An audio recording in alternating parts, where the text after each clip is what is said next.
Boa noite, irmãos e irmãs da Sociedade Espírita Luz, Paz e Caridade.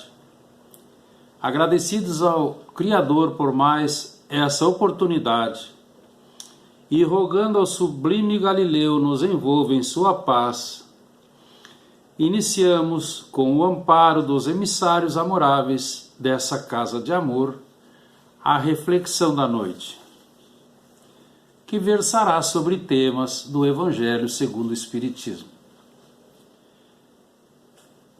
Pode alguém sofrer porque quer?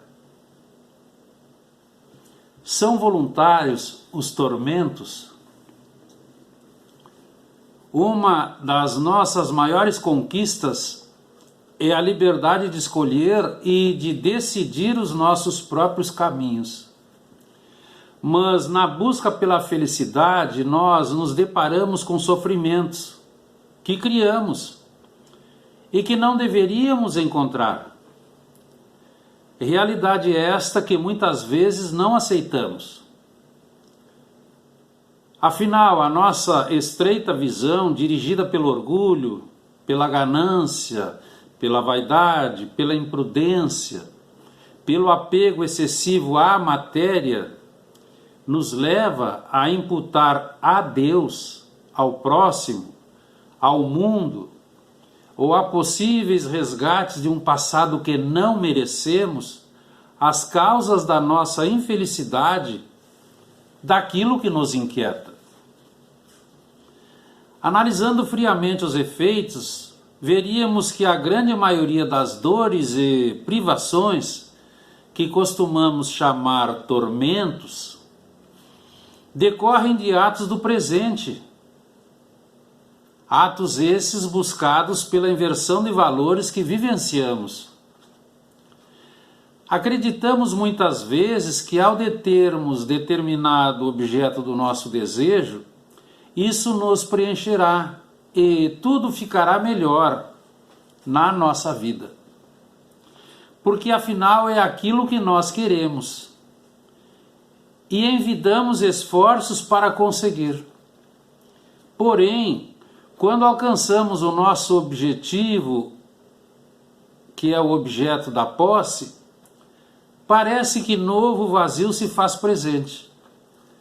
E vamos assim buscar um novo objeto que preencha esse vazio. Nova busca, nova conquista, obtemos o que queremos e novo vazio. E assim seguimos. Mas até quando nós vamos com essa vontade, esse desejo de querer mais e mais? Até certo ponto é uma reação natural do ser humano. Nós pedimos para renascer na Terra e essa oportunidade nos encaminha para um planeta ainda de provas e expiações, porque buscamos a reabilitação moral. Então é ilógico imaginar que viríamos para cá apenas para adquirirmos coisas, valores materiais e tesouros.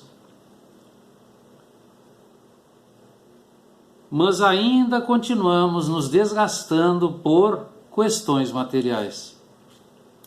No Livro dos Espíritos, a questão 719, os Espíritos da codificação nos informam: é natural a busca pelo bem-estar. Mas quando a transformamos em símbolo para os nossos desejos, nós somos conduzidos às viciações.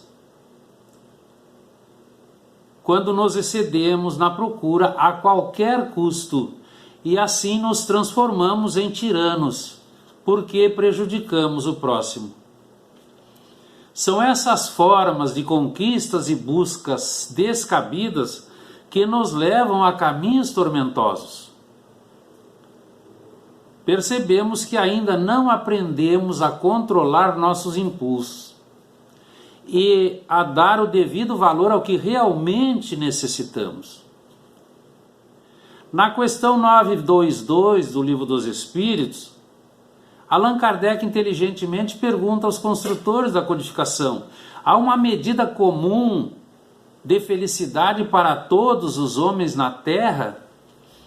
E eles respondem: para a vida material é a posse do necessário, e para a vida espiritual é a consciência tranquila e a certeza no futuro.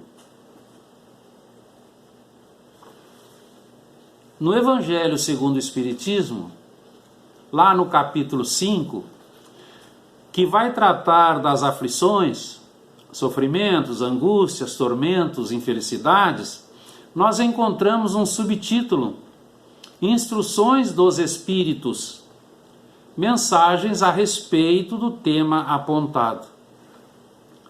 No item 23, Fénelon, pseudônimo de François de Salignac de la Motte, Duque de Fénelon, poeta e escritor francês, depois bispo católico, ele nos deixa a mensagem sobre os tormentos voluntários em Lyon, 1860. Nós também encontramos Fénelon e suas mensagens em O Livro dos Espíritos e O Livro dos Médiuns. Então ele vai nos deixar essa informação, abre aspas: vivemos incessantemente em busca da felicidade, que também constantemente nos foge, porque a felicidade sem impurezas não se encontra na terra, impurezas no sentido de imperfeições morais. Como reencarnamos em um planeta provacional e expiatório, aqui só poderemos alcançar a felicidade relativa. Mas nós queremos mesmo é a felicidade plena.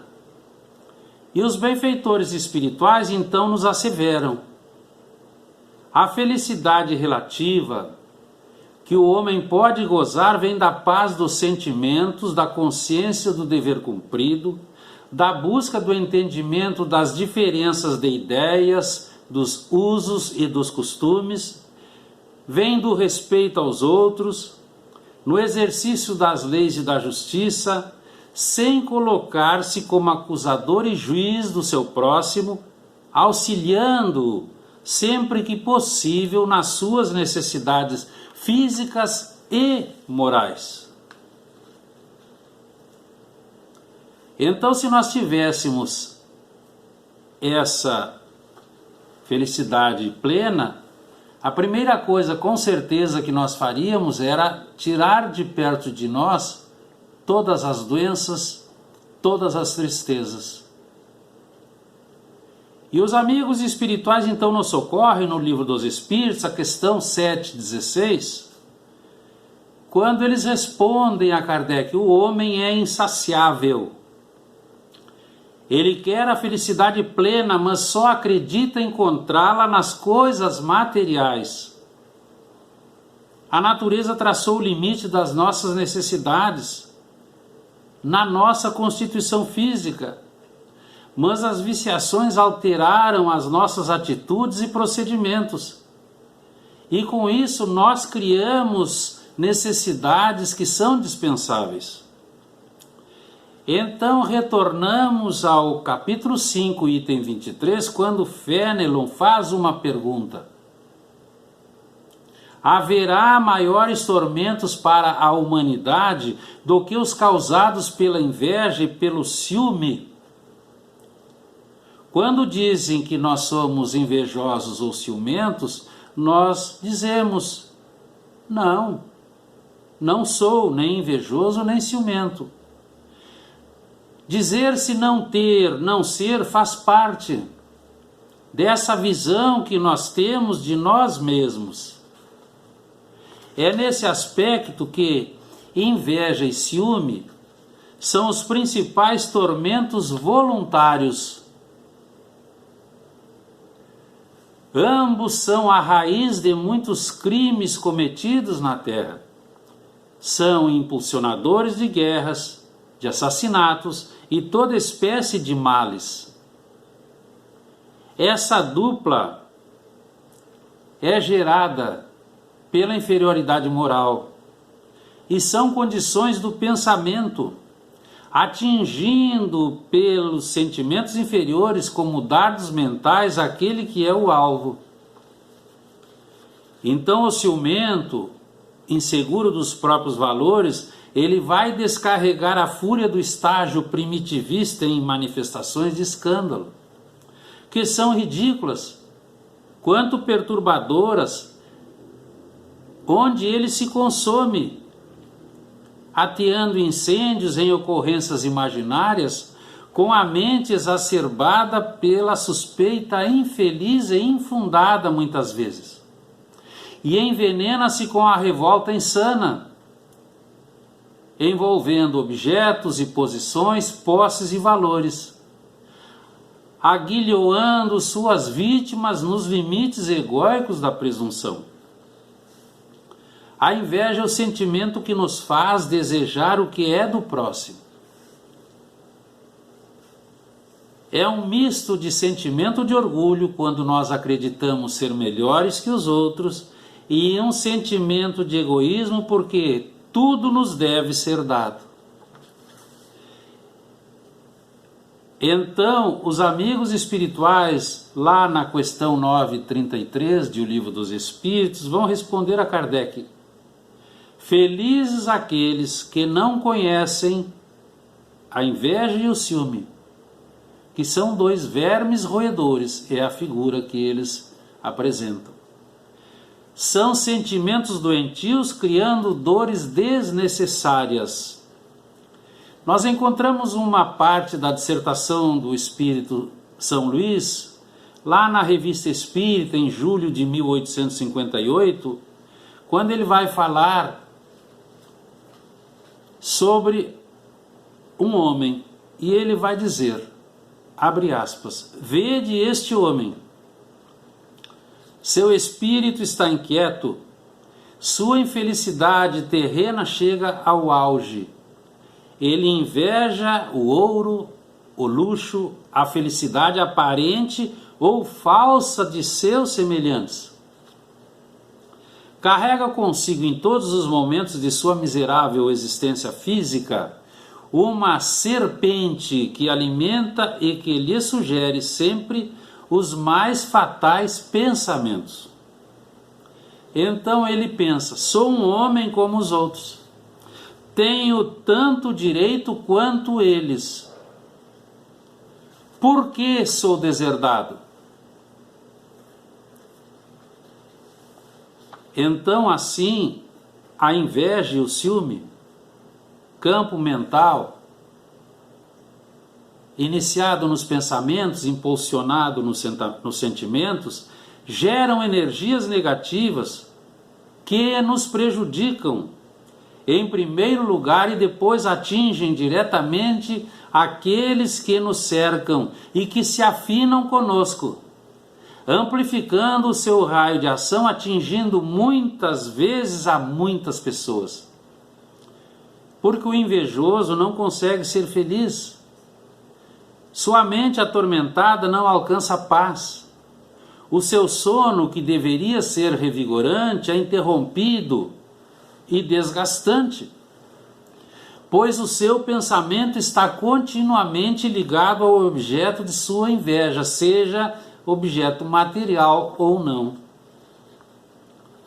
O invejoso quer ter para si o que não lhe pertence, ou que ainda não conseguiu adquirir.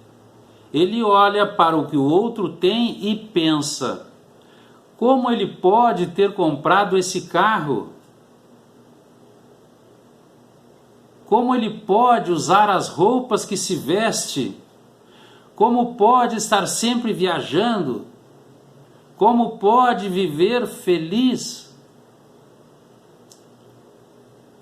E aí vem aquela demonstração concreta da inveja. Eu, que mereço tudo isso, não tenho nada disso.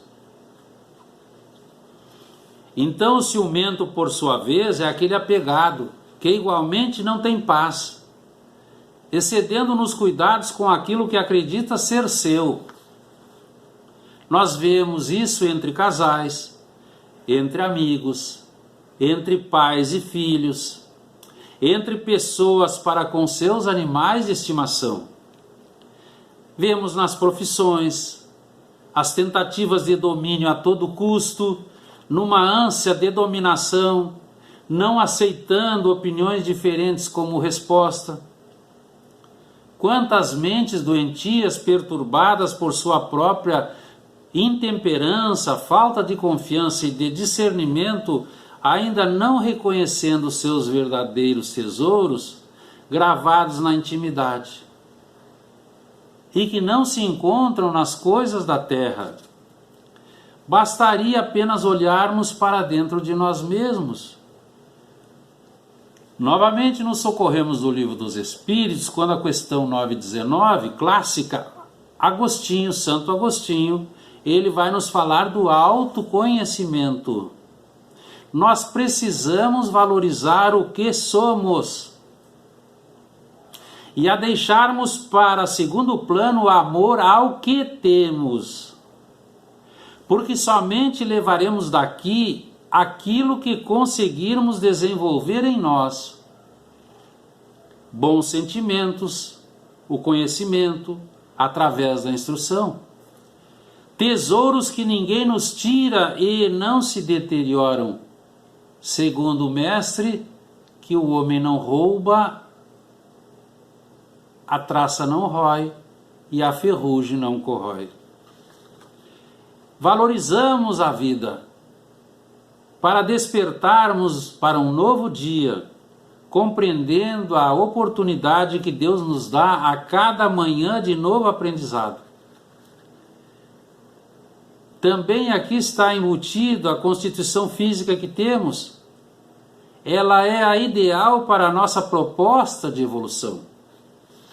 Também a família que formamos, o local em que vivemos, tudo compõe o universo divino que está cheio de oportunidades para o nosso aprendizado.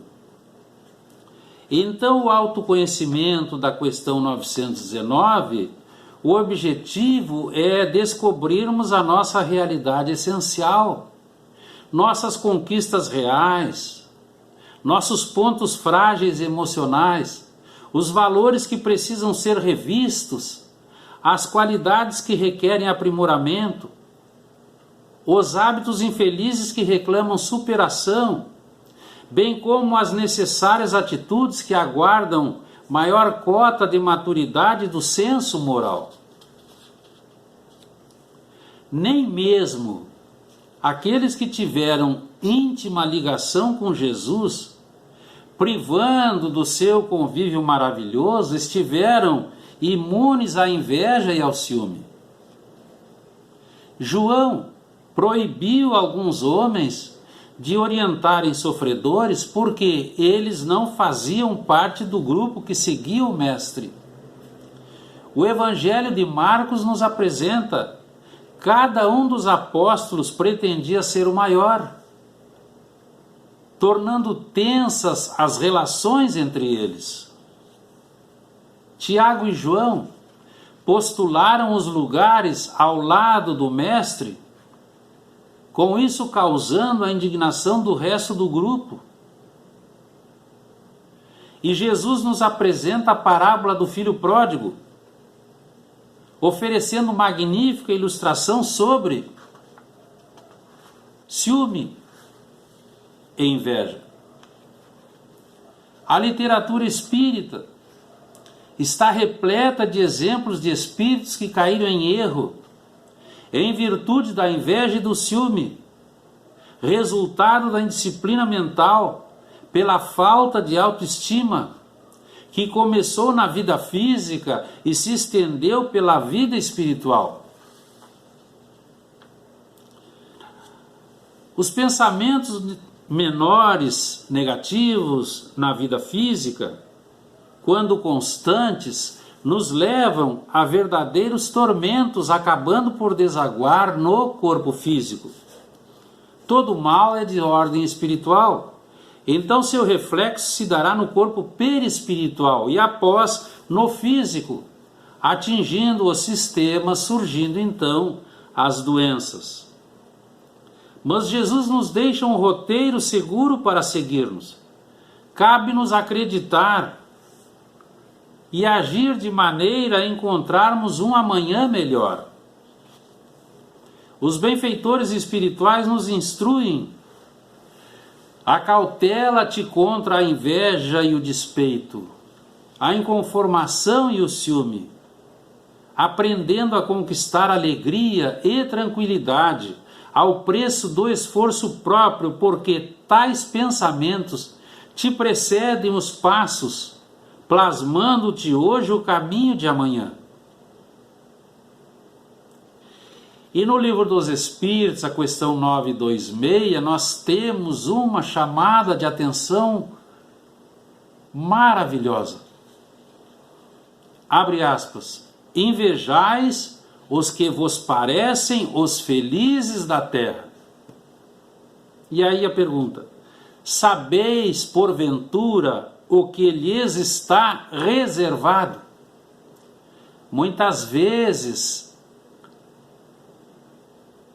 a pessoa não se conforma com a sua situação mais simples, esquecida de que ali está realmente a sua jornada, e vai invejar aquele que tem posses. E esse amigo espiritual então está dizendo: sabemos por acaso que está reservado àquela pessoa naquela posição? Então nós vamos encontrar uma outra pergunta: o que fazer para diminuir a importância dada à vida material? Nós vimos conhecer-nos para libertar-nos das nossas defecções morais. De que maneira? Estudando a doutrina espírita, com o hábito saudável da boa leitura, o hábito da prece, para que vivamos em sintonia e convivência com os mensageiros do bem, façamos beneficência, procuremos amar aqueles difíceis de amar, vamos buscar o relacionamento fraternal, com a conversa edificante, porque tudo constitui psicoterapia exata que deverá fazer parte da agenda diária de todos nós. Nós não podemos nos esquecer que estamos adstritos às leis naturais e imutáveis, dentre elas a lei de atração e a lei de causa e efeito. E nós vamos atrair aqueles que sintonizam conosco. É o que permeia nossas mentes e que vai direcionar o nosso futuro. Então, uma mente atormentada provocará um verdadeiro caos na oportunidade presente. Então, a doutrina espírita nos esclarece e nos apoia com muita precisão. É preciso o estudo nobre para que compreendamos sobre os motivos das emoções descontroladas.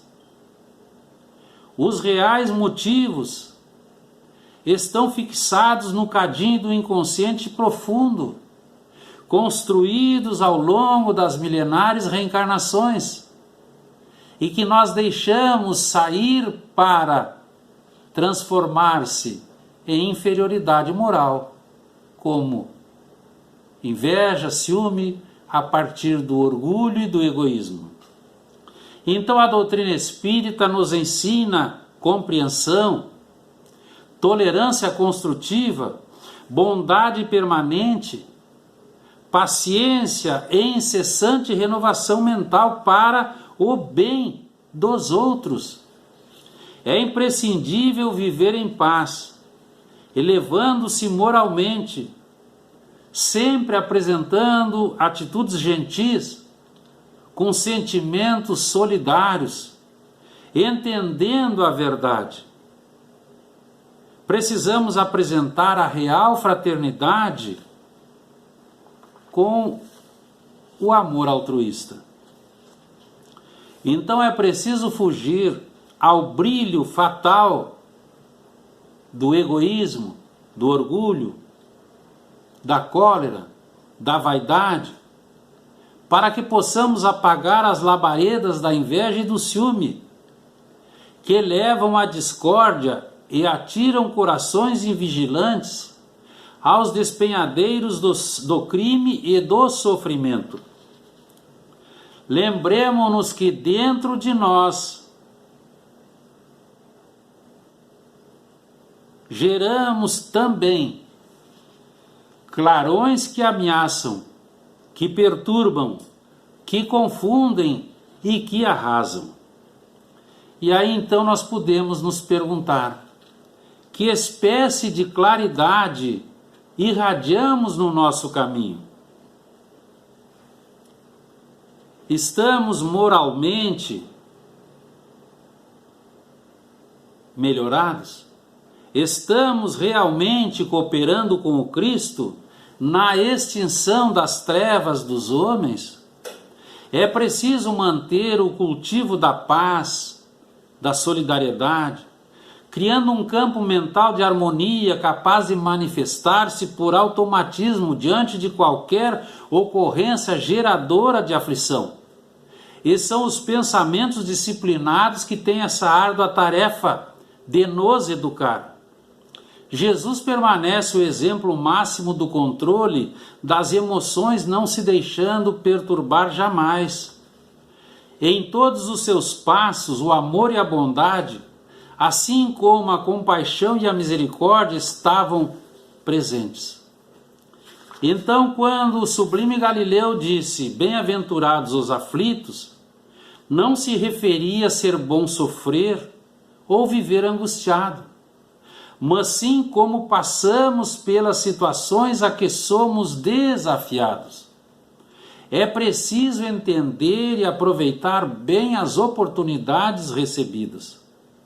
Agindo assim, nos preparamos para sentir a felicidade relativa que a terra nos permite usufruir. Retentores da livre vontade de escolha, precisamos extirpar os sentimentos de culpa. O passado nos deixa lições, mas vale para nós o presente, o respeito que temos para conosco, libertando-nos das mazelas geradas, buscando ajuda, se necessário, nos conhecendo, nos valorizando como criaturas de Deus. Então procuremos a paz íntima que mora dentro de nós. Onde o amor impera, não há sofrimento. Olhemos para a vida futura. Tudo o que pudermos fazer pelo bem do nosso irmão hoje, nós recolheremos amanhã em bênçãos de paz, finalmente livres de qualquer tormento. Que fique para a nossa reflexão, queridos e queridas. Obrigado pela oportunidade. Continuemos em paz. Boa noite.